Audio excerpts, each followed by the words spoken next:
Later, Elias came back to check on the protagonist, and he simply nodded before drifting off to sleep again. When he woke up, he asked if she had stayed there the entire time, and she replied that she had only just returned since he hadn't woken up earlier. He answered that it had been a long while since someone had taken care of him. Because of that, he ended up sleeping very peacefully. Elias told him he didn't have to respond if he didn't want to, but she still asked why he had chosen to live on such a deserted island by himself. Surely, it couldn't have been just for money. She mentioned that no matter how much money she had, she would never move to a place like that.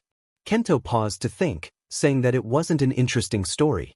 Then he explained that before moving he had worked as a teacher. He hadn't had much money and lived a rather ordinary life. But he ran into trouble with one of his students. Remaining there became difficult, so after he had managed to earn a large amount of money, he left and moved far away to escape. Still, Kento muttered that it was a foolish story and told her she could simply forget about it. Even so, Elias asked if there hadn't been anyone who could help him, or if he had just endured it all on his own before moving to the island. That sounded odd to her, and Kento asked what was wrong. Snapping out of her thoughts, the elf apologized, saying she was just trying to understand why it all happened and ended up saying unnecessary things. Still, Kento told her that he didn't mind. After all, he was living there precisely because of what had happened. Elias remarked that living there was still unusual, but he replied that it was because of that choice that he was able to meet her. Rather than clinging to the past, Kento wanted to focus on the life he now had, and as he said this, he took her hand. Smiling, Elias said she understood and once again apologized for raising such a sensitive subject while he was unwell. All of a sudden, something dropped, and the protagonist realized he had forgotten to ask her about the magic stone. She explained that she had been trying to discover a purpose for it. It seemed it could be turned into accessories or similar items. Hearing this, Kento understood it was something crafted by hand. She also had her own magic stone, so if possible, she wanted the two of them to work together on creating something. The protagonist agreed that it was definitely something they could do, as long as they had the necessary materials. This made Elias excited, since she had secretly wanted to get a hair clip for a while. In return, Kento wanted to make a shoulder bag to carry his belongings. Then, she moved closer to show him something. It was news about strange ruins that had appeared in Shinjuku. Alongside man-made structures, ruins had emerged in that district of Tokyo. It might only be a possibility, but Elias began to imagine that beyond the island where she lived, there could be others like her. Since a dungeon had appeared on the main island, the government hadn't yet devised a plan to handle the situation. In the midst of that chaos, it was only a matter of time before they reached this island, but now the situation was becoming direct. A woman had come to speak with Kento and asked him to hand over the island, something he immediately refused. However, she continued insisting that they weren't trying to take it for free. They were willing to pay him a large amount of money to compensate for the island. He told her to wait and questioned why they wanted an island that was supposed to be empty and deserted. Other than his house, there was nothing nearby. There was nothing of value where he lived, and he had never imagined that the government would show such interest in this island. The woman answered that it was nothing official, just a personal offer. She was using her own money, with no connection to the government. Kento replied that this only made it seem even more suspicious. If the island had no value and wasn't of any official interest, he wondered how someone like her could want it. With a sigh, the woman muttered that she didn't want to explain the situation, but ultimately admitted that she could see the girl beside Kento was an elf. A photograph on the internet had sparked widespread attention. It had been taken when they had gone to the main island. It was on the day Elias had lost her hat, and so she realized that the woman had come to investigate everything. The woman admitted that normally such a thing would make her laugh, but she couldn't deny the existence of beings from another world. Moreover, since she had traveled all the way there, she had confirmed that magic truly existed on the island. It served as proof that there was a dungeon within it. Kento reasoned that if dungeons existed elsewhere, then it wouldn't be unusual for people to have the ability to use magic too. The woman then remarked that it was time for him to start paying more attention from now on. In addition, she declared that she wanted to purchase the elf together with the island. Elias immediately questioned what she meant by that, but Kento flatly rejected the idea. That was what he intended to say. Still, above all else, he wanted to respect Eliza's choice. If she wished to leave the island, he had no right to hold her back. After a brief pause, Eliza replied that she had no plans of leaving and politely apologized to the woman, but that was simply how things would remain. The official stood and asked if that was his refusal, and Kento confirmed that indeed it was. Yet she pressed further, wanting to know if he would hold to his decision even after she offered any amount of money he requested, sighing as she muttered that they were a foolish group. Eliza responded that it wasn't like that. She explained that she just couldn't hand the place over to people she didn't trust. The woman grew irritated, remarking that beings from another world always had views entirely different from what was considered normal. It was fine that they were getting along now, but she warned they would come to regret it, which made Kento ask what she meant. The woman only cautioned them that there were other means to take possession of the island besides using money. The protagonist remarked that this was clearly a threat, but she laughed, insisting it was nothing more than a warning. Her authority, she claimed, gave her the power to do whatever she pleased with people like him. For the moment, she would allow them time to think things over. The two of them could discuss at length what they intended to do. After the government woman departed, Eliza asked Kento what his plan was. They couldn't simply leave things unresolved. He answered that no matter how often the government pressed, his reply would remain unchanged. He had no desire to surrender the island. With a smile, Eliza said she had been planning to practice her mana that day, but since she was in a sour mood now, she would just return home and take a bath instead. A little while later, once she finished bathing, Eliza noticed the protagonist staring at the photograph the official had brought earlier. Embarrassed, he explained that he had only thought her hair looked nice, and Eliza asked if it was really just her hair. That quickly made him wave his hands nervously, insisting that of course both she and her hair were beautiful. At that moment, he came up with an idea. He fastened a hairpin into Eliza's hair. He had forgotten that he had crafted that hair clip for her from the magic stone. Eliza was amazed, since it felt as though he had conjured it with magic, but he explained that he had discovered various uses for it online. If she memorized them, she could certainly manage it herself, and he showed her on the tablet different methods she could try once she grew accustomed to it. Beaming, she thanked him and immediately suggested they go to the beach. Even though Kento didn't understand why, since he thought she intended to train her magic, she insisted. She could always practice the next day. After what had happened with those people, she no longer felt motivated to train. Kento laughed, remarking how moody she always was, but he agreed to go to the beach, which delighted her. The two of them went together, and Eliza commented that it felt like a long time since they had been there alone. She then asked if the protagonist could swim, and Kento was puzzled until he realized that she meant she couldn't. Eliza responded that she had never gone into the ocean before, so naturally she didn't know how to swim. This made the protagonist reflect for a moment. Thinking it over, Eliza explained that in her world, the seas were filled with dangerous beasts, so she likely would never have been able to approach the water at all. Then Kento told her to wait and asked why she was entering the water while still dressed in her normal clothes. Eliza asked what the problem was, and he answered that it wasn't exactly wrong, but he had brought her a swimsuit so she could change. Taking the outfit, she asked if it was really fine for her to wear it and began to undress, which made Kento quickly stop her again. The protagonist explained that he had also brought a curtain so she could change privately, assuring her she could use it without worry. Eliza sighed, saying he didn't need to go that far, but Kento insisted that he absolutely did, for many reasons. Once she finished changing, she remarked that she loved the swimsuit. It looked beautiful and gave her a sense of freedom. There was also something around her waist that was part of the swimsuit's design, which made the whole look more elegant. It seemed like a lot of effort for something that would just end up wet, but even so, the design was modest. Kento asked if she had chosen it herself, and she explained that she had wanted to experience the luxuries of this world. As thanks, she promised to teach him magic that could be used underwater, but for now, they should focus on having fun. So the two of them spent time enjoying themselves at the beach. Kento asked if the underwater magic was something monsters couldn't perform.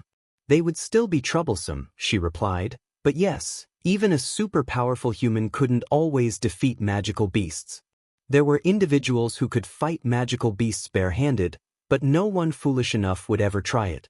At least in Eliza's world, that was how things worked, and Kento could understand why it mattered.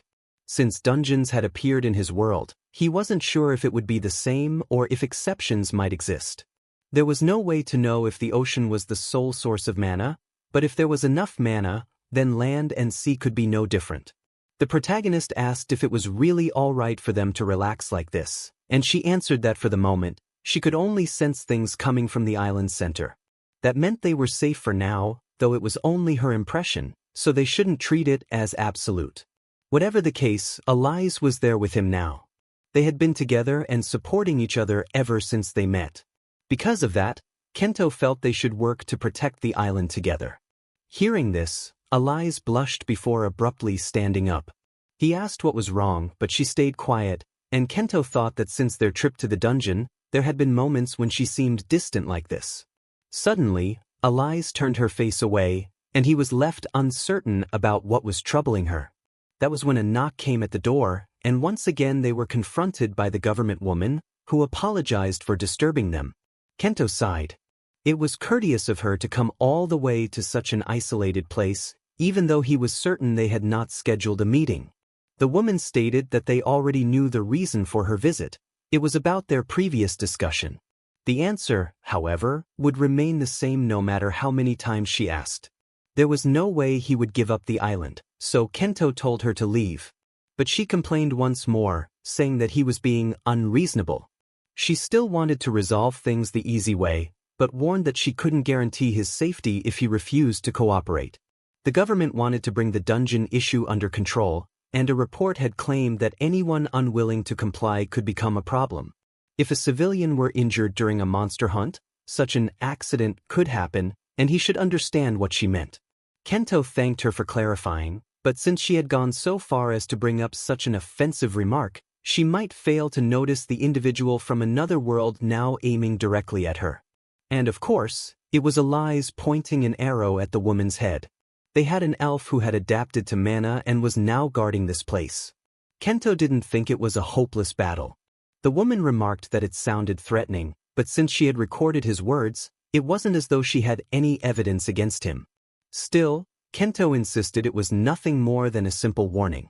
As she ordered him to remain silent, her assistant remarked that it was about time they departed. But the woman insisted she couldn't return empty-handed. They also possessed magic on their side, and she couldn't afford to lose against people from another world.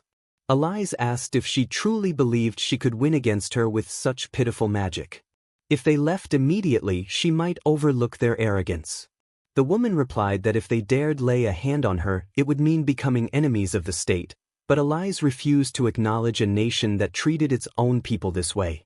And in the first place, Eliza pointed out, she wasn't from this world, so killing her would be the simplest solution in many respects. Kento urged her to calm down, and he also asked the other woman to leave, insisting that staying like this wouldn't resolve anything. Yet she refused once more, declaring that the island should still belong to her. To her, Kento was far too stubborn for nothing more than a commoner. Finally, Eliza lost her patience and launched an attack against the woman, which only enraged her further. But Eliza questioned whether she ought to silence her mouth as well. She didn't intend to repeat herself, as the conversation had ended, and the woman rose to her feet, issuing threats. She couldn't possibly expect that she would just walk away like that. After they departed, Eliza sighed, remarking that the government truly didn't know when to give up. Kento sighed as well, troubled because she had been close to taking their lives, though in the end Eliza had not done so. Still, she understood that this matter wouldn't end anytime soon. She wanted to know what their next course of action should be. Now they had evidence of the threats. They could use it against them later. Meanwhile, a group of well-dressed women was preparing for another battle, arming themselves with guns. They had received confirmation that the island's resident could be eliminated, meaning the elf absolutely needed to be captured.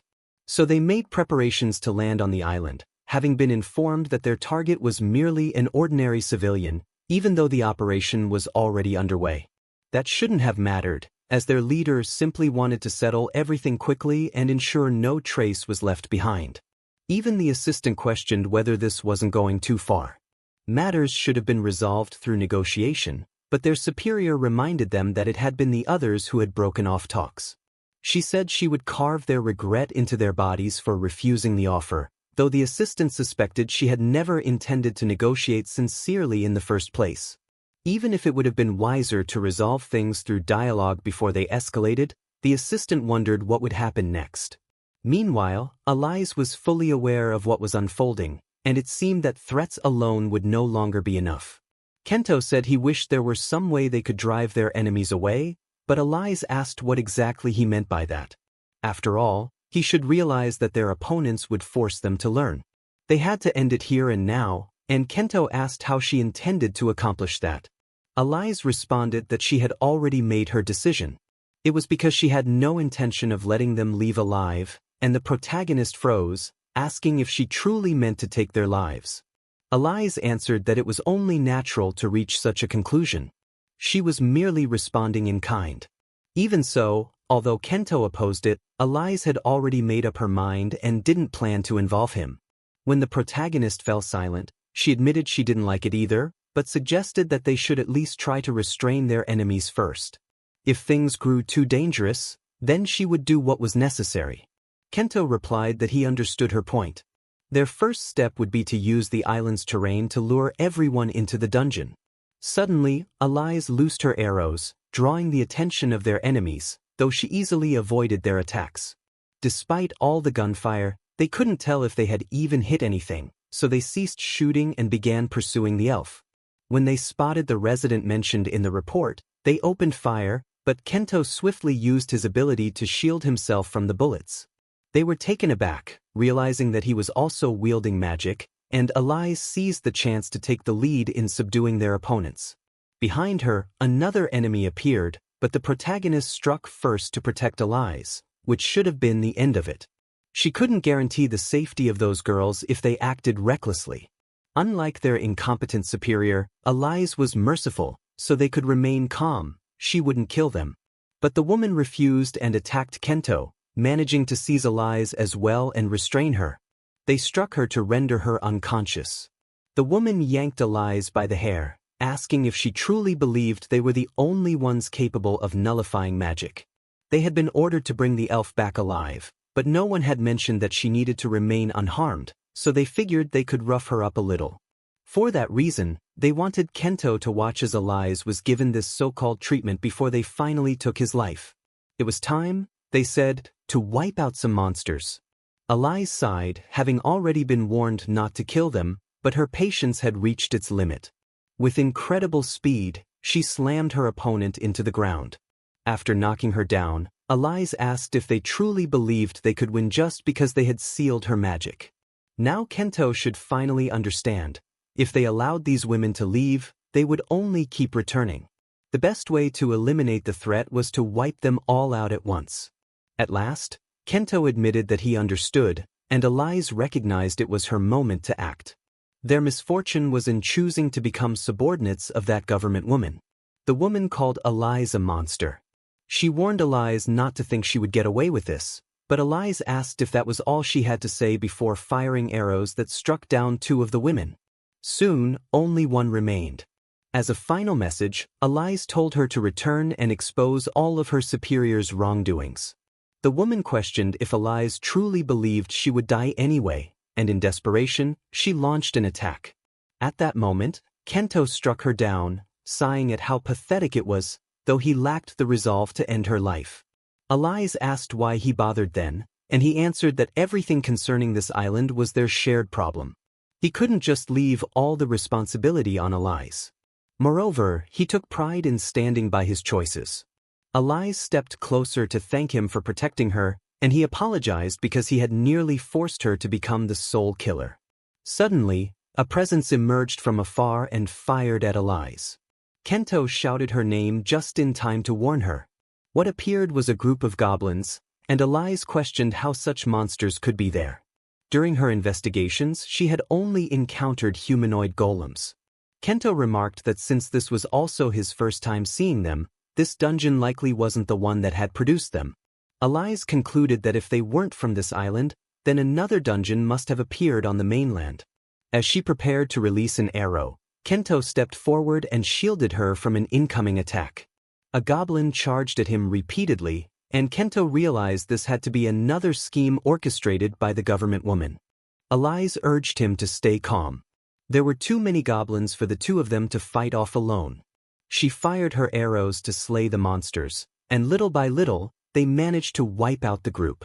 Kento remarked that their victory felt almost disappointing, which struck Elise as odd, especially since the body of one goblin had not vanished. Clearly, something was wrong. Meanwhile, the assistant received a call and responded that she would take care of some matters to address the situation, promising to report back soon.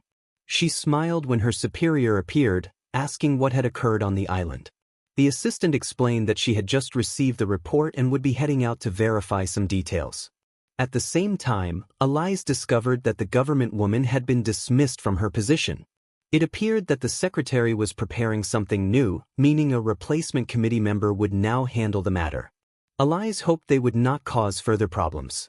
Before long, they were visited once more. This time, the assistant, Shimizu, arrived and apologized for the incident the other day. She assured them she was still authorized to participate as secretary and encouraged them to reach out as needed. She also introduced the new intermediary taking over the previous advisor's role in the case. Her name was Nanami. Kento greeted Nanami and asked about the procedures, wondering if she referred to the discussions about handing over the island. Nanami promptly denied it, clarifying that it was merely one of the many crimes the former advisor had committed. They apologized for dragging the two into it, but their objective this time was entirely different. Since the government had learned about the dungeon's existence on this island, they had been demanding something like administrative authority and access to the site. Based on that, Nanami asked if they would at least hear out the request. If possible, they also wished to find a way to be forgiven, particularly for the misconduct of their former officials. In response, Kento asked if she would be willing to grant Japanese citizenship to Elise. If she truly intended to advance her dungeon plans, it would be wise to clearly establish the status that people from other worlds would hold in society. As she had already heard, a dungeon had also appeared in Shinjuku, where they discovered another individual from another world now under government protection. This could serve as the perfect opportunity to clearly define the status of people from other worlds in such situations. Suddenly, Elise asked if it was true that others had also arrived in this world, and Nanami confirmed it, explaining that they were found wandering the city before being taken into custody.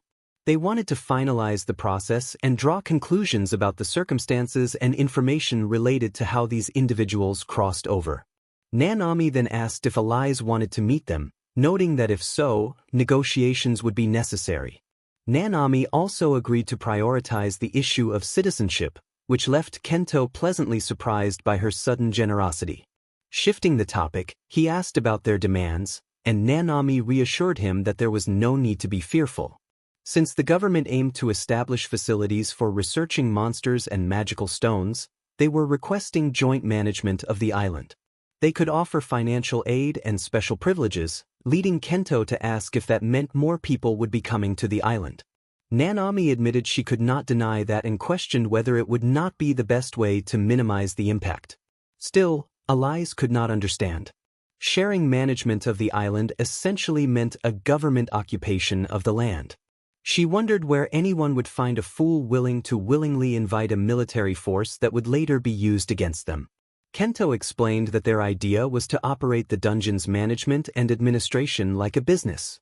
This would not only raise awareness of the dungeon but also allow research on magic, with access granted to those meeting requirements.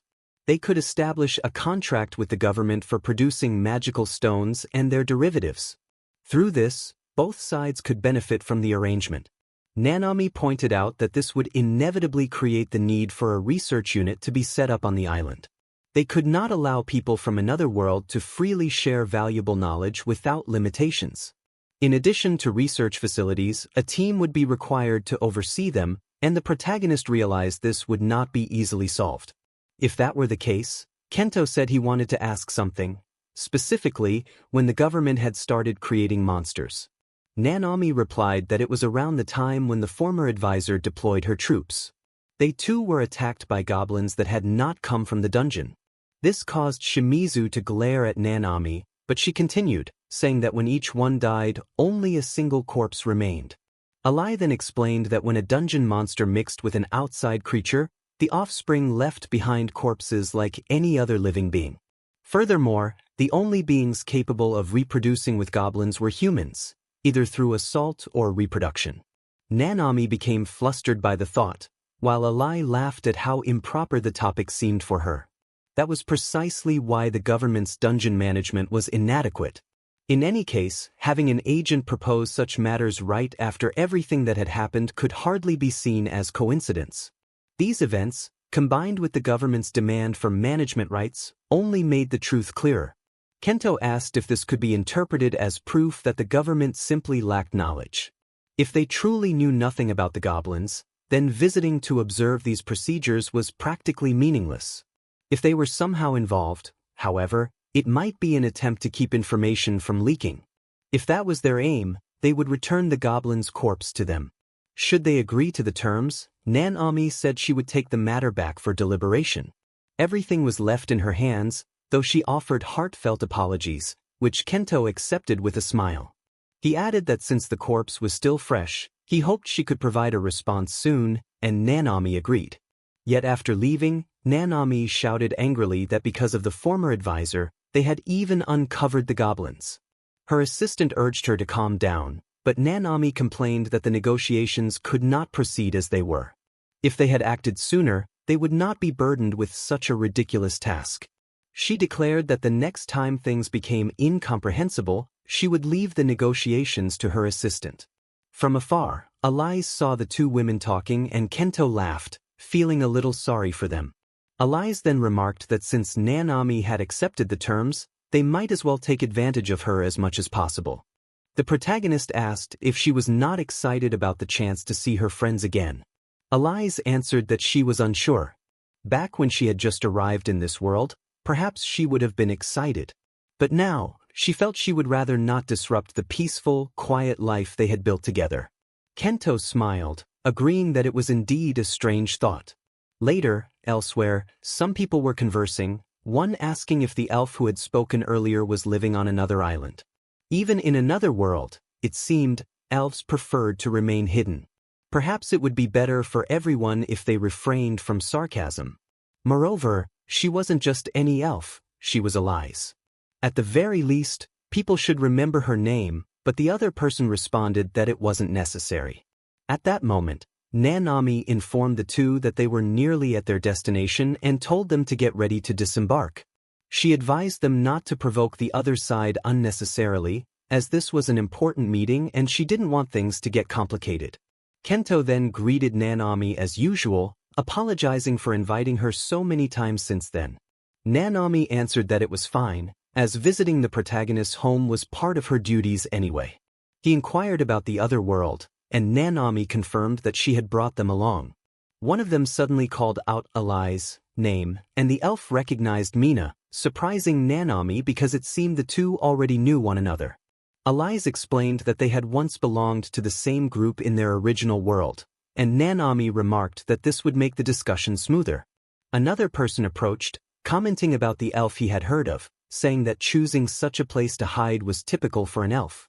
Alai greeted the dwarf, though it didn't seem like they were particularly pleased to see each other. Kento asked them not to stand around talking and suggested they go inside to continue the conversation in a calmer setting. He then brought up what Nanami had mentioned earlier, introducing himself to the two as the owner of the island. Alai also introduced herself, saying that she had been a hunter before coming to this world. Since Mina had once been in the same group as Alai, there was no need to explain further to her. Mina introduced herself as well, followed by the dwarf Wilhelm, who explained that he had met her in another group after Alai had disappeared.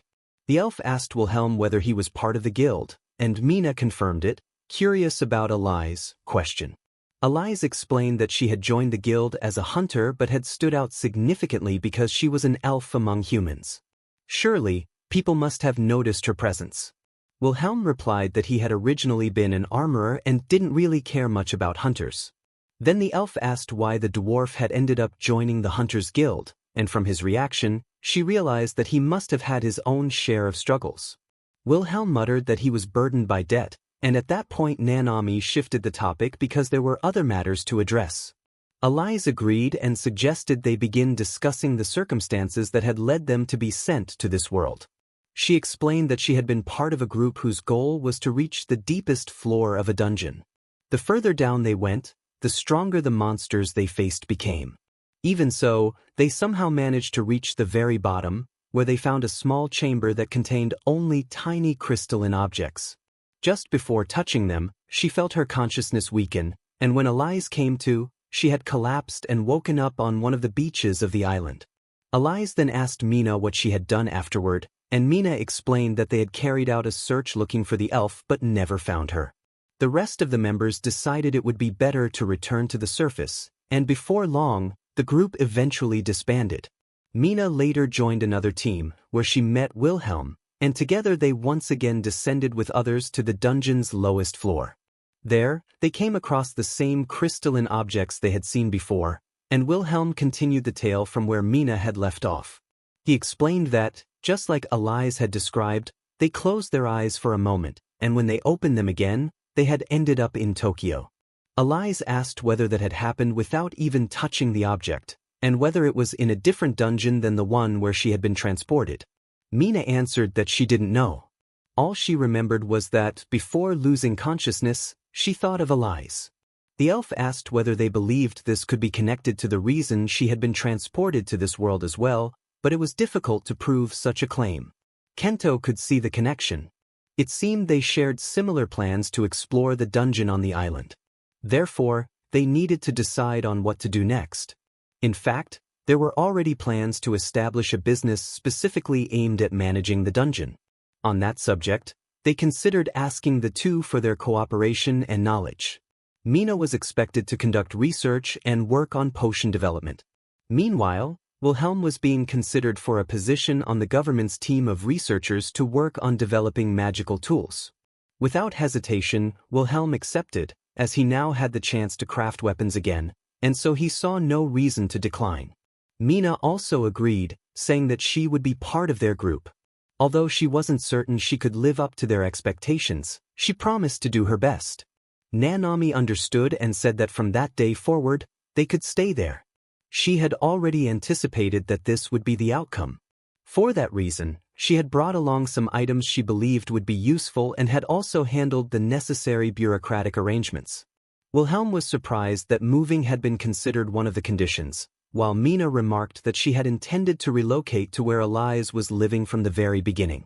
So, nothing really changed, and Kento confirmed that they could all share the available rooms until proper facilities were completed. Nanami mentioned that she needed to report back and would be returning to Tokyo.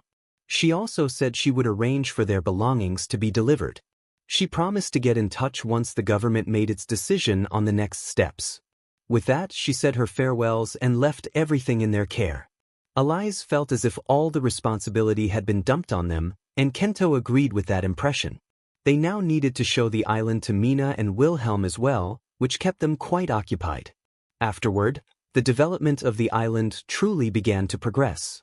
The secretary had now taken on the role of government representative and started living there on the island. With the research facilities under construction, they also began paving roads, which greatly transformed the scenery.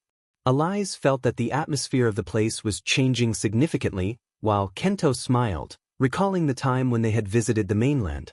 Their lives on the island were about to change dramatically with the influx of new people, and Kento admitted it was true. Still, despite how much the island might change, the memories the two of them had created would always remain, which almost felt like a cliché confession. No matter the changes, his wish to protect life there stayed the same, and Elias laughed in agreement, clearly pleased to hear him say that. The protagonist felt excited to see how the island would continue to develop and to discover more about the other world. After all, it felt as though they were gradually growing closer. He thought that life on the island would become easier and might help them build that shared future together, which made the two of them lock eyes in silence. Just as a special moment seemed about to unfold and Elias leaned toward Kento, Mina suddenly appeared, calling out the protagonist's name. She came to report that her assigned task had been completed, and the protagonist agreed. It was time to return, though Elise felt frustrated since she had been so close to getting what she wanted. Later, Kento reflected that it was finally time for Japan to have its own dungeon explorers now that events had progressed this far. He asked everyone to keep in mind the safety of the adventurers as well as any problems that might occur inside the dungeons. The assistant agreed, and Kento went on, saying that, as they had discussed earlier, the security of the entrance gate's office would be left to Ayako and Akamine, 2 hired workers. Ayako promised that she would do her best to meet Director Shimizu's expectations so that things would be managed properly. Akamine also agreed, saying he would do what he could. With that settled, they decided to head to the dungeon together with Yumizu, the assistant, and then they departed from the island, leaving Kento behind. When everyone had gone, the protagonist let out a sigh of relief. For the first time in days, he was finally alone, if only for a short while. Meanwhile, elsewhere, someone was searching for a girl while holding a cell phone, having recognized her from a photograph.